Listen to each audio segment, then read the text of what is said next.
মিরপুরে বর্বরোচিত হত্যাকাণ্ডের শিকার রামেশার বাসা থেকে যখন আইনমন্ত্রী আসাদুজ্জামান ও স্বরাষ্ট্রমন্ত্রী সালাউদ্দিন আহমদ বের হয়ে আসছিলেন, তখন তাদের উদ্দেশ্য করে কারা ভুয়া ভুয়া দুধধ্বনি তুলছিল। এরা কি সত্যি মন থেকে রামেশার বিচার চায়? নিজের সুসজ্জিত সরকারি অফিসে ডেকে না এনে মিরপুরের রামেশার বাসায় গেছেন স্বয়ং প্রধানমন্ত্রী তারেক রহমান। প্রধানমন্ত্রীর সাথে ছিলেন আইনমন্ত্রী, স্বরাষ্ট্রমন্ত্রী এবং যুব ও ক্রীড়া প্রতিমন্ত্রী আমিনুল হক। প্রধানমন্ত্রী রামেশার বাবা মাকে বলেছেন, এই অন্যায়ের সাথে যে জড়িত তার বিচার আমরা সবার আগে করতে চাই।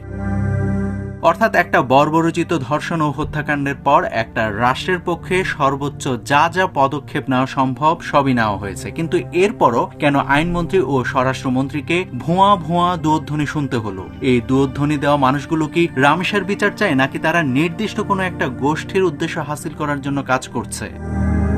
স্বরাষ্ট্রমন্ত্রী বলেছেন, ডিএনএ টেস্ট শেষ হলে আগামী রবি থেকে সোমবারের মধ্যে চার্জশিট দেবে পুলিশ। ডিএনএ টেস্টের জন্য আমাদের সিআইডি ল্যাবে অলরেডি আদালতের অনুমতি নিয়ে টেস্টের কাজ চলছে। আমরা রবিবারের বিকেলের মধ্যে ইনশাআল্লাহ আদালতে চার্জশিট দাখিল করতে পারবো। আইনমন্ত্রী বলেছেন, দ্রুত বিচার করে দৃষ্টান্তমূলক শাস্তি নিশ্চিত করা হবে। তাই না? এই জায়গাগুলো আমাদেরকে অ্যাড্রেস করতে হয়। আমরা রামেশার বিচারটা আরেকটা দৃষ্টান্ত আমরা স্থাপন করব।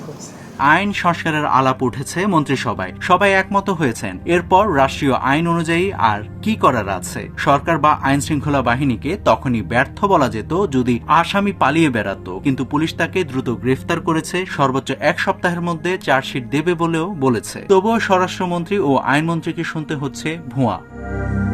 জামাত আমিরের আসন মিরপুর। এই হত্যাকাণ্ডের ঘটনাস্থলের এমপিও জামাতের। সেখানে ভিকটিমের পরিবারকে সমবেদনা জানাতে গেছেন প্রধানমন্ত্রী, স্বরাষ্ট্রমন্ত্রী ও আইনমন্ত্রী। জামাত অধ্যুষিত এলাকায় একটি মানবিক কাজে গিয়ে দেশের গুরুত্বপূর্ণ 2 জন ব্যক্তিকে হতে হলো চরম অপমান। এই যে স্বরাষ্ট্রমন্ত্রী ও আইনমন্ত্রীকে যারা ভুয়া বলে দুধধ্বনি দিল, তারা আসলে কারা?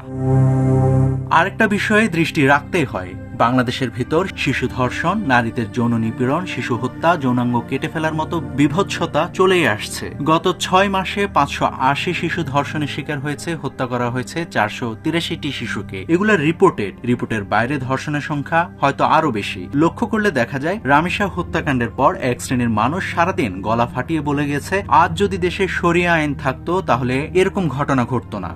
অথচ কিছুদিন আগেই মাদ্রাসায় 11 বছরের শিশুকে ধর্ষণ করে গর্ভবতী করা হয়। বুধবার মাদ্রাসার একটি ছেলে শিশুকে ধর্ষণ করে হত্যা করা হয়েছে। মাদ্রাসার অভ্যন্তরে শিশু ধর্ষণ, শিশু হত্যা এখন খুবই নিয়মিত হয়ে যাচ্ছে। কিন্তু এই সকল ধর্ষণ ও হত্যাকাণ্ডে সেই নির্দিষ্ট গোষ্ঠী একেবারেই চুপ থাকে। তাই সে প্রশ্ন থেকেই যায়, সেই নির্দিষ্ট গোষ্ঠী কি সত্যি কোমলমতি রামেশার বিচার চায়, নাকি কারো স্বার্থ হাসিল করতে চায়?